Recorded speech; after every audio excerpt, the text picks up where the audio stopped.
पिछले भाग में आपने पढ़ा कि एक पुलिस कांस्टेबल माही को पुलिस थाने ले जाने के लिए आया, पर थाने न ले जाकर उसने बाइक किसी और रास्ते पर मोड़ ली। जब माही ने सवाल किया तो उसने कहा, अब आगे मैं तुम्हें जहां भी लेकर जा रहा हूं, तुम्हारे हित में है, इसलिए बगैर शोर किए चुपचाप बैठी रहो। एक पुलिस वाले की मोटरसाइकिल में बैठी थी, सुरक्षित महसूस कर रही थी मैं। और फिर जो कुछ मेरे साथ रोज घटित हो रहा था उससे ज्यादा बुरा और क्या होना था। मैं चुपचाप उसके पीछे बैठी रही। थोड़ी देर के बाद उसने मुझे शहर से लगे छोटे से कस्बे में उतार दिया और बोला, तुम एक अच्छी औरत हो, मुझे पता है तुम्हारे साथ अन्याय हो रहा है। यह शख्स दरोगा को पैसे खिला चुका है, साथ ही इसका थोड़ा बहुत ऊपर दबदबा भी है, इसलिए हम तुम्हारी मदद तुरंत नहीं कर पाए। वैसे तो हम तुम्हारी मदद करना चाहते थे, लेकिन क्या करते, छोटे पद पे हैं। चुप रह गए, लेकिन मैं उस दिन के बाद से रोज परेशान रहने लगा। मुझसे तुम्हारा दर्द नहीं देखा गया था। मैं जानता था कि ये आदमी तुम्हारे साथ कुछ ज्यादा ही ज्यादती कर रहा है। मुझे अपनी वर्दी पर शर्म आ रही थी और शायद आज मैं ये हिम्मत कर सका कि मैं तुम्हें उससे आजाद करने में कामयाब हो गया। यह सब सुनते ही मेरी आंखों से आंसू बहने लगे। मैं किन शब्दों में आपका धन्यवाद करूं? आपने मुझे उस काल कोठरी से आजाद किया है। मैं आपका ये एहसान कभी नहीं भूल सकती हूँ।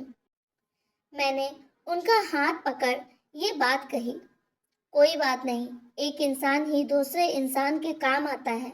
अभी तुम यहाँ से फौरन बस पकड़ के जहाँ कहीं तुम जा सकती हो चली जाओ, लेकिन इसकी पहुंच से बहुत दूर। मेरा हाथ छुड़ाते हुए वो बोले, लेकिन आपसे कोई पूछेगा तो? चिंतित होते हुए मैंने कहा, तुम उसकी चिंता मत करो। कहानियां बनाने में हम लोग भी बहुत माहिर होते हैं। सिर्फ तुम्हारा वह पति ही नहीं। कह दूंगा मोटरसाइकिल में मुझे धक्का दे करके तुम झाड़ियों में कहीं गुम हो गई। मैंने काफी ढूंढा, लेकिन अंधेरे का लाभ उठा करके तुम न जाने कहाँ निकल गई। थक हार के मैं पुलिस थाने आया हूँ, चलो अब उसको खोजते हैं। कहते हुए कांस्टेबल मुस्कुरा दिया। धन्यवाद भाई साहब। अब तूने भाई कहा है तो देर मत कर, जल्द से जल्द इस शहर को छोड़। सुबह तक यहाँ से बहुत दूर निकल जाओ। खुश रहो। कहते हुए कांस्टेबल ने मेरे हाथ में 1,000 रुपए रख दिए और फौरन मोटरसाइकिल स्टार्ट करके वह वहां से पुलिस थाने की ओर चल दिया। मैंने मन ही मन ईश्वर से उसको बचाने के लिए कामना की और कस्बे के बस स्टेशन पहुंच गई। थोड़ी देर के बाद मुझे शहर की बस मिल गई, जिसको पकड़ मैं उस शहर से बहुत दूर निकल गई। सुबह का समय था। उस शहर में थोड़ी बहुत भीड़ भाड़ चालू हो चुकी थी। मैं भूखी थी। मैंने एक कप चाय के साथ बन लिया। उसके बाद मैं एक ठिकाने की तलाश में एक गली के अंदर निकल गई। कहते हैं ना, आकाश से गिरा और खजूर पर अटका। शायद मेरी यही नियति थी। जिस गली को मैंने अपने ठिकाने के लिए चुना था, यह वही बदनाम गली थी।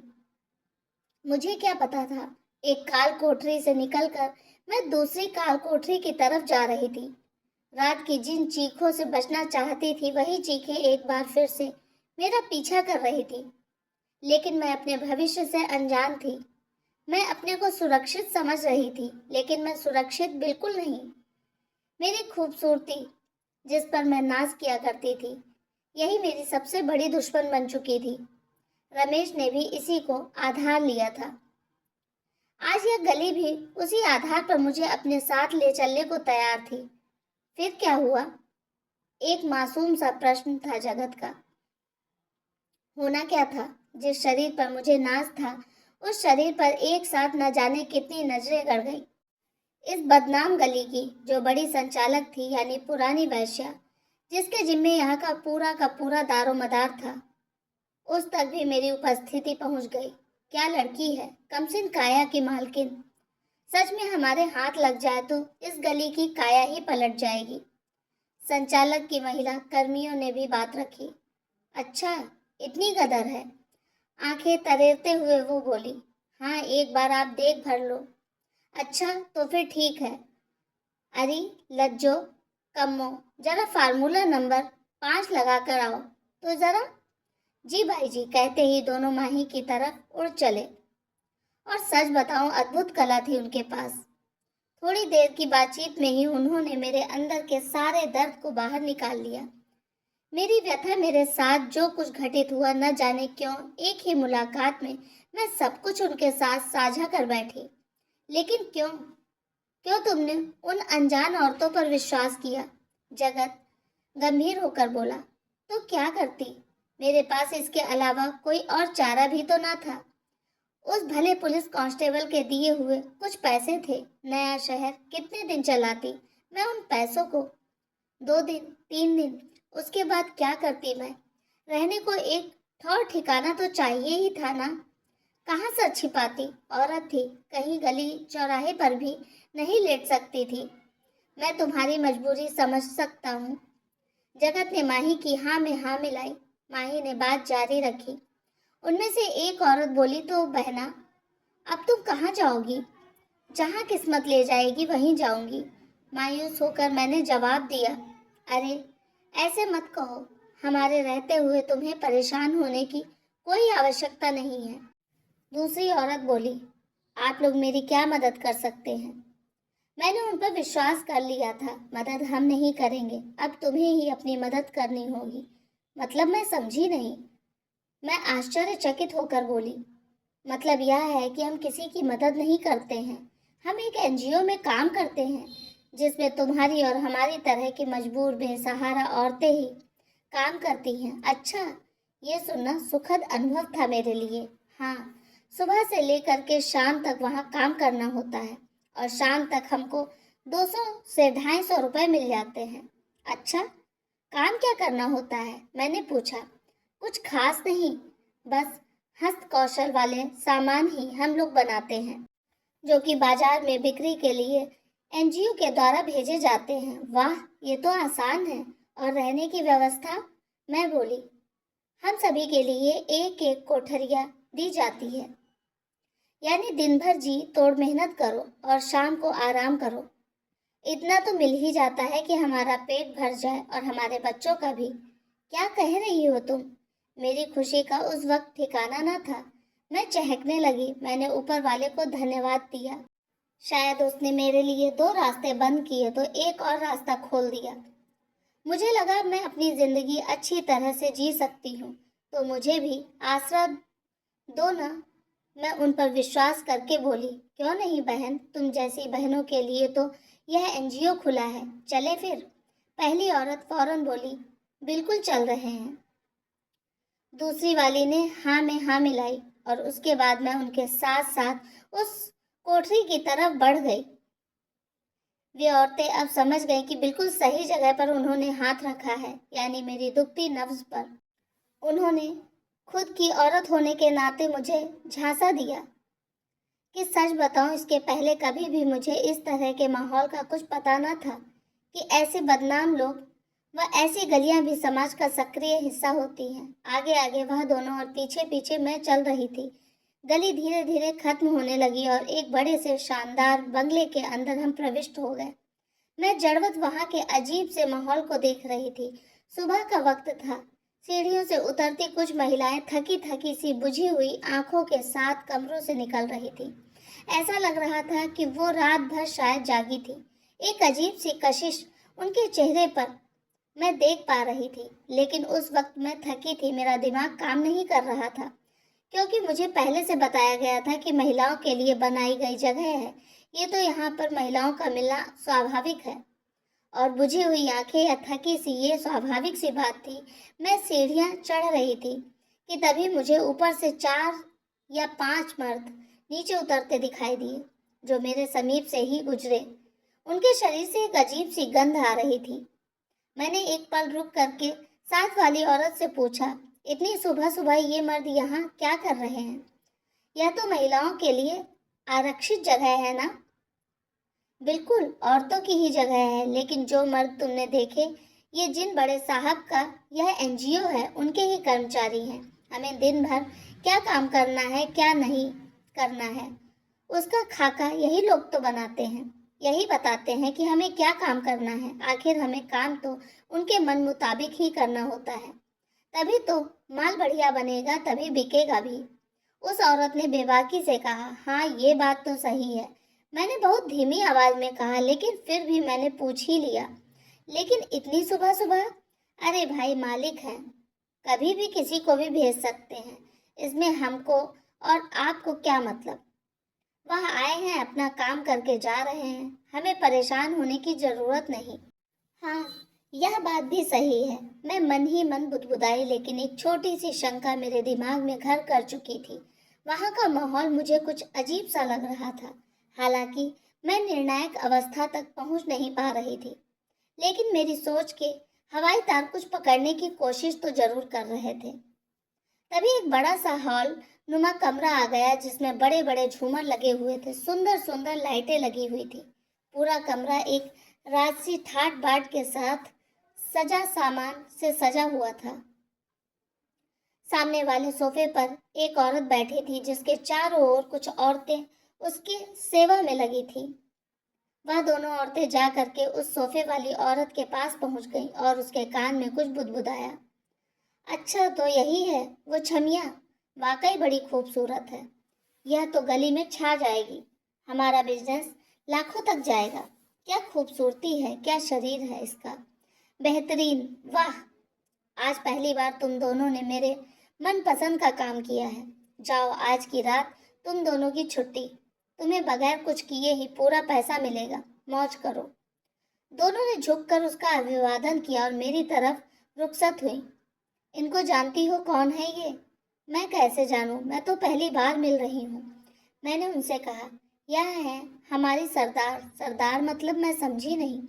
मतलब तुम्हें जो कुछ भी काम यहाँ पर दिया जाएगा वह इन्हीं के अंडर में होगा। यही बताती हैं कि क्या करना है और कैसे करना है, और यही हम सबको पैसे भी देती हैं। अच्छा अच्छा, यानी कि ये मालिक की ऑफिसर हैं, सारा का सारा कामकाज यही देखती होंगी। हाँ, सब ठीक समझे। दोनों ने मुस्कुराते हुए कहा। मैं दौड़कर उसके पैरों में गिर गई। अरे छोड़ो, क्या कर रही हो? उसने छिटक कर मुझे खुद से दूर कर दिया। यहाँ ये सब नहीं चलता है, उसने कहा। लेकिन मैं तो सिर्फ आपके पैर। शब्द पूरे होते कि उसने कहा, कोई जरूरत नहीं है, जाओ वह सामने वाला कमरा, वहां जाकर नहा धो लो। और कमो सुन, उसने पास खड़ी लड़की को पुकारा। जी भाई जी, इसको बढ़िया सा नाश्ता करवा देना। मेरी समझ नहीं आ रहा था मेरा इतना स्वागत। मैंने अपने को फ्रेश किया। नहा धोकर मैं बाहर निकली ही थी कि मुझे एक सुंदर सी ड्रेस दे दी गई, साथ में कुछ श्रृंगार का सामान भी, जिसे मैंने लेने से मना कर दिया। नहीं, मुझे इन सब की कोई आवश्यकता नहीं है। अरे ले लो, यह बाई ने विशेष तौर पर तुम्हारे लिए दिया है। अच्छा, तब ठीक है, कह करके मैंने श्रृंगार का सामान रख लिया। अभी मैं तैयार हुई ही थी कि मेरे सामने बढ़िया सा नाश्ता लगा दिया गया। आप भूखी होंगी, नाश्ता कर लीजिए। सामने पकवान थे। मैं भूखे भेड़िए की तरह उस नाश्ते पर टूट पड़ी। समय पर दोपहर का खाना और शाम की चाय, सब कुछ मुझे मिला जिसकी मुझे आवश्यकता थी। मैं कुछ देर कमरे में सोई भी। उसके बाद बाहर निकल के जब मैंने वहाँ का माहौल देखने की कोशिश की, मुझे लगा ही नहीं कि कोई एनजीओ टाइप का है ये, जहाँ कोई हाथ की कारीगरी का काम होता है, कोई सामान बन रहा होता है जिसे लोग खरीदते होंगे। सुबह से शाम तक कोई मर्द भी मुझे वहां नहीं दिखाई दिया। कई प्रश्न मेरे दिमाग में कौंधने लगे थे, जिनका उत्तर मैं जानना चाहती थी। और जगत इन्हीं प्रश्नों के साथ सांझ ढलने लगी और रात अपना आंचल ओढ़ने लगी। तुम्हारे साथ इतना सब कुछ घटित हुआ, क्या तुमने एक बार भी मुझे याद किया? जगत, हर तकलीफ पर मुझे तुम ही याद आए थे, लेकिन करती क्या? मेरे पास ना तो तुम्हारा कोई पता था, ना ही ठिकाना, ना तुम्हारा कोई नंबर। मैं तुम्हें सिर्फ और सिर्फ याद कर सकती थी, और वह मैं कर रही थी। मैं सोचती थी कि काश अगर जगत का ठौर ठिकाना मेरे पास होता तो मैं भागकर उसी के पास चली जाती, लेकिन मैं मजबूर थी। इस वक्त के हाथों पिसना जो लिखा था मेरे नसीब में। लेकिन तुमको तो मेरा ठिकाना पता था ना? तुम क्यों नहीं एक बार को भी मेरे पास आए? एक बार आकर देख लेते तुम्हारी माही किस हालत में है।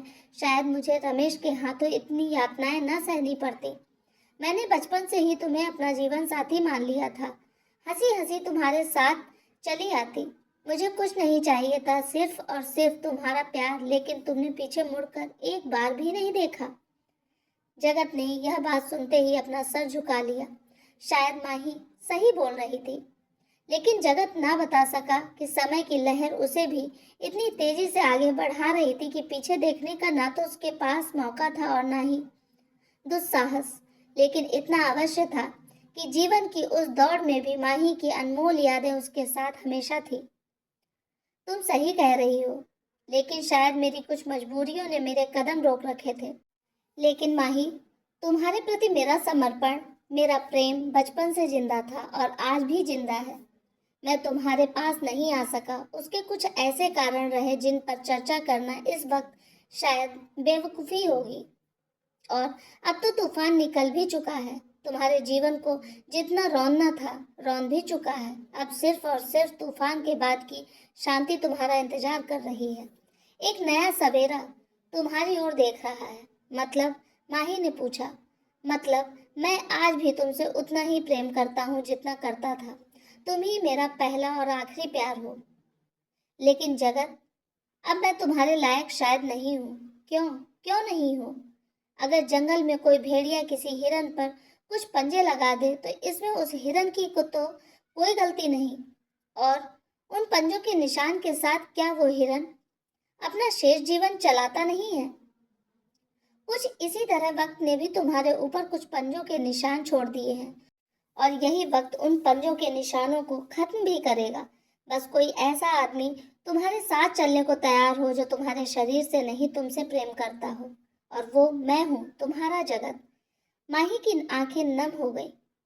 जगत और उसके बीच बचपन से जुड़ा प्रेम एक बार फिर से हिलोरे लेने लगा। माही ने जगत को अपने गले से लगा लिया। जगत ने बड़े ही प्यार के साथ उसे अपने से अलग किया और बोला, अभी तुम्हारी कहानी अधूरी है, उसे पूरा नहीं करोगी? ओह हाँ, खुशी में मैं सब भूल ही गई। बाद में सांझ होने लगी। चारों ओर उजाला फैल गया, वातावरण में इत्र की खुशबू फैल गई। जिस इलाके को महिलाओं का इलाका कह करके मुझे यहाँ लाया गया था, वहां से महिलाएं अब नदारद थी। अब पूरी गली में मर्दों का आना जाना बढ़ने लगा। बाद में पता चला वो सारी की सारी औरतें तो शायद अपने अपने कमरों में अपने को सजाने में व्यस्त थी। शायद इसीलिए मुझे भी ये सारे श्रृंगार के साजो सामान दिए गए, और वहां दिन में नहीं बल्कि रात में महिलाओं को व्यस्त रखा जाता था। यानी कथित हस्तकारी का काम। औरतों को ही सामान बना ग्राहकों को बेच दिया जाता था और उसका ही मूल्य मिलता था। थोड़ी देर में मेरे पास भी बाई का बुलावा आ गया। मैं डरते सहमे बाई के सामने पहुंची। वो बोली, जितना जल्दी हो सके अपने को सजा लो, संवार लो। ठीक आधे घंटे बाद तुम्हें छज्जे नंबर 5 पर खड़ा होना है। मैं कुछ समझी नहीं। मैंने पूछा, लेकिन बाई, आप तो कह रहे थे कि महिलाओं का इलाका है और कुछ हस्तकारी का काम होता है जिसके लिए हमें मेहनताना मिलता है, लेकिन यहाँ तो मैं देख रही हूँ पूरी की पूरी गली मर्दों से भरी पड़ी है। और ये आप क्या कह रही हो कि सज संवर कर 5 नंबर छज्जे पर खड़ी हो जाऊं? लेकिन किस लिए? तुम सब समझ जाओगी कम्मो, थोड़ा बारीकी से समझा दे इसे, और ज्यादा करे तो मुझे बताना। अब उसकी आवाज में थोड़ी कड़कपन था। कम्मो मेरा हाथ पकड़ करके मुझे अंदर कमरे में ले गई। सुनो, यहाँ कोई एनजीओ नहीं चल रहा है। नहीं, लेकिन मुझे तो यही बताया गया था। हाँ ठीक है, यहाँ जो भी औरतें पहली बार आती हैं उन्हें कुछ यही बताया जाता है, वरना कोई भी इस बदनाम गली में कदम क्यों रखेगा? बदनाम गली? मैं स्तब्ध रह गई। शहर की बदनामी है यहाँ पर। रात भर शरीर बेचा जाता है, इसके ग्राहक रात भर गली में चक्कर लगाते हैं। छज्जों पर यहाँ की औरतों को सजा करके खड़ा कर दिया जाता है, और जो ग्राहक जिसको पसंद करता है वह औरत उसके साथ रात भर होती है। मतलब व्यभिचार? मैंने कहा, तुम इसे कोई भी नाम दे सकती हो, लेकिन यहाँ ना नुकुर की कोई गुंजाइश नहीं होती है। यह समझ लो, कैद खाना है ये। एक बार जिस औरत के कदम यहाँ पड़ गए वह दोबारा यहाँ से जा नहीं सकती। चारों ओर बाई के आदमी तैनात हैं। अगर कदम बाहर निकाला तो पकड़ में आने पर पैर तोड़ दिए जाते हैं। 2-4 दिन आराम देने के बाद फिर से उन्हें छज्जों पर खड़ा कर दिया जाता है। हालांकि टूटे पैरों से कोई फर्क नहीं पड़ता है, समझ गई ना? कमो ने स्पष्ट बात बता दी। मेरी आंखों के आगे अंधेरा छाने लगा। मैं एक बार फिर से एक नए नर्क में घुस चुकी थी। जगत, वह दिन और आज का दिन कहते हुए एक लंबी सी सांस ली माही ने। मैं उस नर्क में और भी गहरी फंसती चली गई। अपना शरीर अब और नहीं नुचवाने देना चाहती हूँ। मैं परेशान हो चुकी हूँ। मुझे इस नरक से निकाल लो जगत, मुझे इस नरक से निकाल लो। कहते हुए माही फफक कर रो पड़ी और जगत के गले से लिपट गई। जगत ने माही के सर पर हाथ रखा और कहा, मैं तुम्हें अवश्य इस नरक से मुक्ति दिलाऊंगा और एक नई जिंदगी दूंगा। एक ऐसी जिंदगी जहां तुम्हारे सारे सपने सच होते तुम्हें दिखेंगे। उन सपनों में सिर्फ तुम और मैं ही होंगे, तीसरा कोई नहीं। काश ऐसा हो पाता। माही ने आंखें बंद कर ली। अब तुम सो जाओ। जगत ने माही के सर पर हाथ फेरा। माही उससे और जोर से लिपट गई। आज सोने का दिन नहीं है, आज तो जागने की रात है। मेरे पास मेरा जगत आया है, मेरे बचपन का प्यार, मेरी आस। मैं इस रात को भी जाहिर कर दूं। शायद आज ये पहली बार है कि किसी की बाहों में मुझको सुकून मिल रहा है। जगत ने एक बार फिर से बड़े प्रेम से उसके सर पर अपना हाथ रख दिया। माही स्वर्णिम सपनों में खो गई।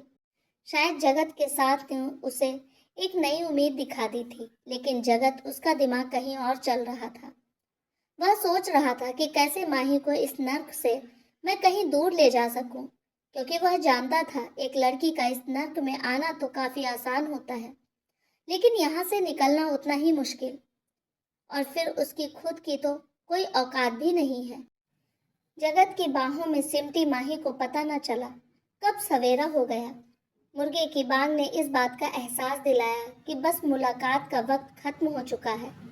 अब जगत को वापस जाना था, लेकिन माही उसे छोड़ने को राजी नहीं थी। आज पहली बार था जब माही को कमरे से बाहर जाने की जल्दी नहीं थी, वरना और दिन तो वह छटपटाती थी कि कब जल्द से जल्द सुबह हो, लेकिन आज ऐसा नहीं था। यह सुबह शायद बहुत जल्दी आ गई। उसे महसूस हो रहा था। जगत ने माही से विदा ली और उसे भरोसा दिलाया कि वह जल्दी उसे इस कैद से आज़ाद कराएगा। न जाने कितनी उम्मीदों के साथ माही ने जगत को विदा दी। उस विदाई के समय भी माही की आंखों में आंसू थे, जो जगत को यह जताने के लिए काफी थे कि अब बहुत ज्यादा देर मत करना, ऐसा ना हो कि ज्यादा ही देर हो जाए। जगत को गए करीब 3 दिन बीत चुके थे। अब माही के लिए उस नर्क में एक एक दिन, एक एक रात काटना मुश्किल हो रहा था। वह पहले जिस तरह से एक वैश्या का कर्तव्य निभाती थी, अब नहीं। हर दिन दरवाजे पर उसे एक आहट का इंतजार था, जो जगत की हो। लेकिन आज 5वां दिन था, कुछ भी नया परिवर्तन उसे नहीं दिख रहा था। लेकिन छठे दिन सुबह की उम्मीदों का सूरज निकल ही आया। जगत अपने पुलिस मित्र के साथ एक बार फिर उस कोठे की चौखट पर खड़ा था। सीओ साहब के साथ पूरी पुलिस फोर्स थी, जिसने कोठे को लगभग घेर लिया था। जगत और उसका मित्र अब लज्जो बाई के सामने थे। तो आखिर तुमने मन बना ही लिया है माही को यहाँ से बाहर ले जाने का? लज्जो बाई ने थोड़ी कड़क आवाज में कहा। हाँ, ले जाना ही पड़ेगा, क्योंकि माही और मेरा दोस्त आपस में एक दूसरे के दोस्त हैं बचपन से। दोनों की शादी होने वाली थी, लेकिन यह वक्त का तकाजा था कि दोनों एक न हो सके। वक्त की मारी माही ठोकरे खाते हुए तुम्हारे पास पहुंच गई, और यहाँ भी। लेकिन लज्जो बाई, अब नहीं, अब मेरे रहते तो कम से कम नहीं। मैंने अपने दोस्त से वादा किया है और मैं उसे अब माही से मिलवा कर ही रहूंगा। थोड़ा सा कड़क आवाज में जगत के मित्र ने अपना फरमान सुना दिया। तो फिर ठीक है, अगर तुमने फैसला कर ही लिया है तो पुलिस फोर्स के साथ आ ही गए हो तो थोड़ी देर बैठो, चाय वाय पियो। मैं कुछ आवश्यक काम निपटा करके अभी हाजिर होती हूँ। कम्मो, 4-5 कुर्सियां डाल दे। कहते हुए लज्जो बाई कमरे से बाहर निकल गई। जगत की आंखें इधर उधर कविता को ही ढूंढ रही थी। वो मन ही मन सोच रहा था, इतनी आसानी से ये काम हो जाएगा, सोचा ना था। अब मुझे और माही को मिलने से कोई नहीं रोक सकता है। अंदर ही अंदर वो रोमांचित हो रहा था, लेकिन यह रोमांच कुछ देर का ही था। इस काम को जितना आसान जगत सोच रहा था, ये शायद इतना आसान था नहीं। थोड़ी देर के बाद लज्जोबाई माही का हाथ थामे कमरे में प्रविष्ट हुई। यही है ना जिसे आप ले जाना चाहते हैं? लज्जोबाई ने जगत की तरफ देखकर एक अजीब मुस्कान में उससे पूछा। हाँ लज्जो बाई, यही है मेरी माही। ठीक है, अगर तुम इसे ले जाना चाहते हो तो मेरी ओर से परमिशन है, लेकिन तुम्हें एक बार इन सब पुलिस वालों के सामने इससे पूछना होगा कि यह तुम्हारे साथ जानने को राजी है भी या नहीं। क्या बात कह दी बाई जी, यह और मेरे साथ ना जाने को राजी हो ही नहीं सकता है। हम अब एक नई दुनिया बसाएंगे, प्यार की दुनिया, जहाँ ये होगी और मैं, तीसरा कोई भी नहीं। बड़े आत्मविश्वास के साथ जगत ने माही की तरफ देखकर कहा। लज्जो बाई ने वही प्रश्न दोबारा दोहराया। तो एक बार अपने को आश्वस्त भी कर लो कि इसकी तुम्हारे साथ जाने की इच्छा है भी या नहीं। जगत माही की तरफ मुड़ा। अब तुम ही बोल दो ना माही, कि तुम मेरे साथ जाने के लिए कितनी बेताब हो। माही एकदम शांत खड़ी रही। जगत ने दोबारा पूछा, क्या बात है, बता दो ना कि तुम। देखो, मेरे बचपन का दोस्त एक बहुत बड़ा पुलिस ऑफिसर है। ये भी तुम्हारे और मेरे लिए यहाँ इतनी फोर्स के साथ आया है। बोल दो कि तुम मेरे साथ चलना चाहती हो। लेकिन माही जस की तस खड़ी रही। एक बार फिर जगत बोला, देखो माही, यह तुम्हारे जीवन में आने वाली एक सुंदर सुबह की तरफ लिया जाने वाला कदम है, और यह भी समझ लो कि आखिरी है। इसमें अगर तुमने हाँ कर दी तो सब कुछ अच्छा हो जाएगा, लेकिन यदि तुम इस तरह से चुप रही तो समझ लेना तुम्हारे जीवन से यह अंधेरा कभी नहीं जा सकेगा। आजीवन इस नरक में पिसती रहोगी। और फिर मुझे दोष मत देना, क्योंकि मैं अपना पूरा प्रयास कर रहा हूँ यहाँ से तुमको ले जाने का। बोल दो प्लीज माही, एक बार बोल दो तुम मुझसे प्रेम करती हो और मेरे साथ घर बसाना चाहती हो। जगत लगभग गिड़गिड़ाने की मुद्रा में माही के सामने हाथ फैला रहा था, लेकिन माही के मुंह से आवाज नहीं निकल रही थी। तभी लज्जो बाई आगे बढ़ी। अरे बेटा माही, बोल, क्यों नहीं देती है कि तुझे यहाँ से कहीं नहीं जाना है। खाली मूली ये नौजवान इतनी देर से परेशान हो रहा है, और फिर पुलिस के पास भी यही काम थोड़ी है कि दूसरों की फर्जी स्टोरी में एक्शन लेती रहे। बोल दे बेटा, चल बोल दे। लज्जो बाई ने अपना हाथ कविता के कंधे पर रख दिया, उसे हल्का सा दबाया। अचानक से माही की आवाज फूट पड़ी। मैं यहाँ से नहीं जाना चाहती हूँ, मैं यहाँ खुश हूँ। मेरे ऊपर कोई दबाव नहीं है। हालांकि उसकी आवाज लड़खड़ा रही थी, साथ ही उसकी आंखों में आंसू भी उतर चुके थे। जिसे जगत के मित्र ने पहचान लिया, वह पास आकर के बोला, देखो माही, तुम्हें किसी भी तरह से डरने की जरूरत नहीं है। तुम्हारे ऊपर कोई दबाव है? अभी खुलकर बता दो। देखो, तुम्हारे साथ पूरा प्रशासन खड़ा है। तुम्हारा और जगत का एक बाल भी बाका नहीं होगा, और मैं जगत को बचपन से जानता हूँ। वो कभी झूठ नहीं बोलता है, और बेचारा आज तक सिर्फ और सिर्फ तुम्हारे लिए ही अविवाहित है। यह तुमसे बहुत प्रेम करता है। इसने मुझे तुम्हारे और अपने बारे में सब कुछ बता दिया है। इसलिए तुमसे गुजारिश है कि किसी भी तरह के प्रेशर से घबराने की आवश्यकता नहीं है। उसने भी माही के कंधे पर हाथ रखा और हल्के से दबाया, ताकि माही को बल मिल सके। माही ने सशंकित भाव से कोठे के चारों ओर नजर दौड़ाई। उसके आसपास खड़ा था, जिसे वो अपनी आंखों से महसूस करना चाह रही थी। माही, तुम डरो नहीं, एक बार हाँ कर दो, कुछ नहीं होगा। जगत ने उसे ढांढस बंधाया। माही के मुंह से आवाज निकली, नहीं, मैं यहाँ खुश हूँ, मैं कहीं नहीं जाना चाहती हूँ। इतना कहते ही माही निढाल होकर वहीं गिर गई। शायद मूर्छित अवस्था में पहुंच चुकी थी। जगत कुछ समझता या ना समझता, लेकिन उसका मित्र समझ चुका था कि अत्यधिक दिमागी दबाव की वजह से यह अचेत हो गई है।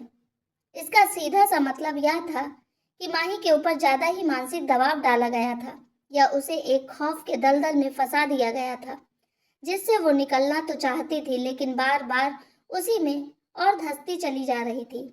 और इसका ही परिणाम था कि वह कहना कुछ चाहती थी, कह कुछ और रही थी, सोच कुछ रही थी, और दिमागी असंतुलन की वजह से करना कुछ और पड़ रहा था, और इसी की वजह से वो इस अवस्था तक पहुंच गई। अब लज्जो बाई आगे बढ़ी। ठीक है साहब, अब तो आपने अपने कानों से सुन लिया ना कि माही यहाँ खुश है, और वह किसी के साथ कहीं भी जाना नहीं चाहती है। अब आप तशरीफ ले जा सकते हैं। ठीक है लज्जो बाई, अभी जा रहे हैं, लेकिन पिक्चर अभी बाकी है। कहते हुए सीओ ने मित्र जगत का हाथ पकड़ा और पुलिस फोर्स को इशारा किया। अब सभी वहां से रवाना हो चुके थे। इधर जगत अब परेशान रहने लगा था कि माही ने मना किया तो क्यों। उसे जानना आवश्यक था अपने मन की कश्मकश से पार पाने के लिए जगत ने एक बार फिर से उस बदनाम गली में जाने का मन बना लिया। उसका मन माही के बगैर लग ही नहीं रहा था। वो सोच रहा था हो न हो उसे मजबूर किया होगा कि वह मना करे। उसका मन बेचैन था। आखिर कौन सी मजबूरी होगी उस बेचारी की। मेरे साथ तो वो पूरी रात मुझसे लिपटी रही थी, एक बेल की तरह। बावजूद इसके उसने मना किया। इसी सोच के तहत उस शाम जगत एक बार फिर उस बदनाम गली में पहुंच चुका था। वह बात अलग थी कि उसने अपना हुलिया चेंज किया हुआ था।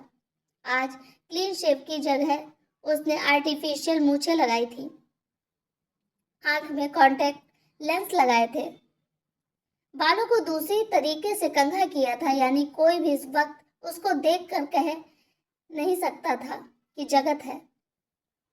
उसके दिमाग में यह बात थी कि अगर वह जगत के रूप में उसी गली में पहुंचा तो लज्जो बाई के गुंडे उसे वहां घुसने से पहले ही बाहर कर देंगे, या हो सकता है उसके ऊपर आक्रमण भी हो जाए, क्योंकि अब वह लज्जो बाई और वहां के लोगों की निगाहों में आ चुका था और यही उसके लिए सबसे बड़ा नेगेटिव था। इसीलिए उसे रूप बदलना पड़ा था। एक बड़ी रकम दे करके उसने एक बार फिर से माही के कमरे की उस रात की तन्हाई खरीद ली। ठीक समय पर वह और ग्राहकों की तरह ही उस कमरे में पहुंच गया। भेष बदलकर वो देखना चाहता था कि उसने धीरे से माही के कमरे का दरवाजा खोला, अंदर झांका। बड़े करीने से सज धज कर माही उस कमरे में बैठी हुई थी। हालांकि उसका मुंह दरवाजे की तरफ नहीं था, वह विपरीत दिशा की तरफ देख रही थी, लेकिन उसके बैठने का तरीका ऐसा ही था जैसे दुल्हन अपने पति का इंतजार करती है। एक बार तो जगत को उसके इस रूप को देख करके झटका लगा। क्या माही में परिवर्तन नहीं आया? क्या माही फिर से माही के कमरे की उस रात की तन्हाई खरीद ली? ठीक समय पर वह और ग्राहकों की तरह ही उस कमरे में पहुंच गया। भेष बदलकर वो देखना चाहता था कि वाकई माही में कोई परिवर्तन आया भी है या नहीं। वो पुरानी वाली माही ही है या उसकी वाली माही, क्योंकि उस घटना के बाद उसमें आए हुए परिवर्तन को वो महसूस करना चाहता था। आज भी वही पुरानी वाली माही है जो इतने करीने से सज धज कर अपने ग्राहक का इंतजार कर रही है। जगत को ये अच्छा न लगा, लेकिन उसे अभी बहुत कुछ समझना था। उसे यह भी जानना था कि उस दिन माही ने जगत के साथ चलने के लिए स्पष्ट मना क्यों कर दिया था। अतः धीमे धीमे कदमों से वो माही के एकदम पीछे पहुंच गया। उसके दिमाग में यही चल रहा था कि अचानक से माही अपनी खूबसूरत अदाओं के साथ पीछे को पलटेगी और बड़ी बेशर्मी के साथ जगत को अपनी बाहों में ले लेगी, क्योंकि यही उसकी नियति थी। लेकिन ऐसा कुछ नहीं हुआ। जगत जब उसके पीछे खड़ा था, उसके कानों को सिसकियों की आवाज महसूस हुई। जगत सोच में पड़ गया, यह कौन रो रहा है? वहां और तो कोई था नहीं उसके और माही के सिवाय। तो स्पष्ट था कि सिसकियां माही की ही थी। उसने हौले से माही के कंधे पर हाथ रख दिया, लेकिन माही ने पीछे मुड़कर ना देखा। उसने अपना दूसरा हाथ भी उसके कंधे पर रख दिया। सिसकियों में तेजी आ गई थी। ऐसा लग रहा था माही जोर से रो देगी। जगत के आश्चर्य का ठिकाना ना था। उसने अपने हाथों से उसके कंधे को हिलाया और उसके मुंह से अनायास निकला, माही। जानी पहचानी सी आवाज सुनते ही माही यकायक पीछे को मुड़ गई। जगत ने महसूस किया माही की आंखों में सूखे हुए आंसू थे। यानी माही उस वक्त ही नहीं बल्कि न जाने कितने समय से रो रही थी। माही ने जगत के चेहरे को पढ़ने की कोशिश की, क्योंकि उसे जगत की आवाज जानी पहचानी लगी थी और इसी भ्रम में वह पीछे की ओर पलटी भी थी। लेकिन सामने जगत को न देखकर उसने अपना चेहरा एक बार फिर से पीछे कर लिया। वह मन ही मन सोच रही थी, यह आवाज तो जानी पहचानी थी, लेकिन शायद उसका भ्रम था। एक बार फिर से जगत ने उसे आवाज दी, माही, क्या मुझे नहीं पहचाना? जगत उसकी हालत देख करके यह तो अच्छी तरह से समझ ही चुका था कि यह पहली वाली माही नहीं है। उसके सामने एक मजबूर, लाचार और सताई गई माही ही है। और इस बात ने उसके दिल को काफी सुकून भी दिया था कि माही अब पूरी तरह से बदली हुई है। एक बार फिर से माही पलटी, लेकिन सामने जगत नहीं था। अब जगत की बारी थी। उसने बड़े प्यार से उसके सर पर हाथ रखकर कहा, मैं ही तुम्हारा जगत हूँ और भेष बदल करके तुमसे मिलने आया हूँ। कहते ही उसने अपनी नकली मूछें निकाल कर एक तरफ को रख दी। तूफान की तेजी के साथ माही एकाएक जगत से अब चिपक गई। उसका कसाव बता रहा था कि कितनी बेसब्री से उसे जगत का इंतजार था। आज एक बार फिर जगत और माही एक दूसरे की बाहों में थे। माही को विश्वास नहीं हो रहा था कि जगत एक बार फिर उसके पास लौट कर आया है। उसकी ना ने उस दिन जगत का दिल तोड़ दिया होगा, यही सोच थी उसकी। स्वाभाविक भी था, क्योंकि उसका बचपन का प्यार अपनी पूरी ताकत के साथ उसे उस नर्क से निकालने के लिए आया था। और जब सब कुछ स्पष्ट हो गया था, सब कुछ नियंत्रण में था, उस वक्त माही ने जगत को मना कर दिया। कोई भी होता उसके दिल को चोट लगना स्वाभाविक था, लेकिन यह जगत था, उसके बचपन का प्रेमी, उसे चाहने वाला, उसके प्रति समर्पित। इसको तो आना ही था। लेकिन माही को अपनी आंखों पर विश्वास नहीं हो रहा था कि इतनी जल्दी एक बार फिर उसकी मुलाकात जगत से होगी। जगत ने अब अपने मन की बात रख दी। माही, उस दिन तुमने मना क्यों किया? मैं जानना चाहता हूँ, क्योंकि मैं जानता हूँ तुम मुझसे प्रेम करती हो और मेरे साथ अपना घर बसाना चाहती हो। तो फिर उस दिन क्यों? बात सुनते ही माही की आंखों से झरझर कर आंसू बहने लगे। क्या बताऊं जगत, मेरी हाँ तुम्हारे लिए घातक हो सकती थी, क्योंकि उस वक्त किसी की निगाहें ठीक तुम्हारे ऊपर थी, और सिर्फ निगाहें ही नहीं, उसकी बंदूक का निशाना भी तुम्हारी छाती पर था। मुझे क्या मिलता अगर एक गोली भी चल जाती और तुम्हारे सीने को छलनी कर देती? उसके बाद उसके बाद क्या होता? माना पुलिस थी, कुछ देर थोड़ा भागम भाग होती, दो चार लोग गिरफ्तार भी होते, हाहाकार मचता, लेकिन उसका परिणाम क्या होता? क्या तुम मुझे मिल जाते? शायद नहीं। और जगत, मैं तुमसे प्रेम करती हूँ, आज से नहीं, बचपन से। मैं तुम्हारे शरीर पर एक भी घाव नहीं देख सकती, खून का एक कतरा भी नहीं। तो फिर कैसे तुमको खून से सना देख लेती? मेरा मन अंदर से मुझे बार बार बेचैन कर रहा था कि हाँ कर दूं। मैं चिल्लाते हुए कह दूं, हाँ मैं जगत से प्रेम करती हूँ और उसके साथ जीवन बसाना चाहती हूँ। लेकिन मेरी निगाहों ने अचानक वह सब कुछ देख लिया था जो मैं तुम्हें बता रही हूँ। इसीलिए चाहते हुए भी मुझे अपने दिल पर पत्थर रखना पड़ा। मेरे बोल जी हाँ कहना चाहते थे, वह ना में तब्दील हो गए। तुम सोच सकते हो मेरे दिल पर क्या गुजरी होगी। एक नया सवेरा मेरा इंतजार कर रहा था, और मैं उस मनहूस रात को ही अपना हमसफर बनाने पर तुली हुई थी। तुमने सार्थक प्रयास किए, अपनी औकात से आगे बढ़कर। मुझे पता था तुम्हें बहुत बुरा लगा होगा, और मुझे उम्मीद नहीं थी कि तुम वापस भी आओगे।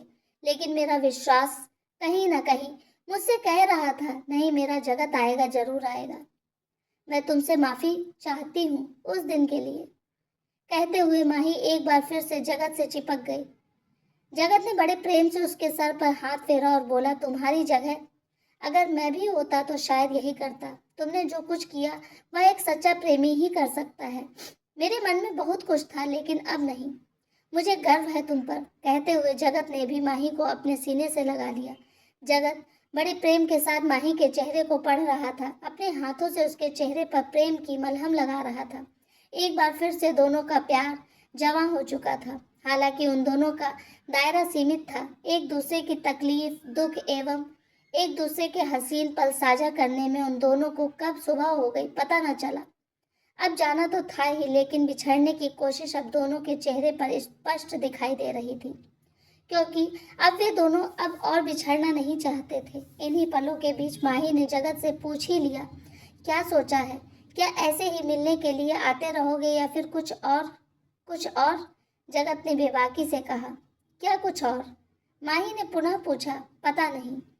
एक विचित्र सा जवाब था जगत का, तुम मुझसे मिलने आते रहोगे। मुझे इतना ही चाहिए, मुझे कोई फर्क नहीं पड़ेगा कि मैं कीचड़ में हूँ या बाहर। मुझे तो तुम्हारा सानिध्य चाहिए। लेकिन क्या ये संभव हो पाएगा?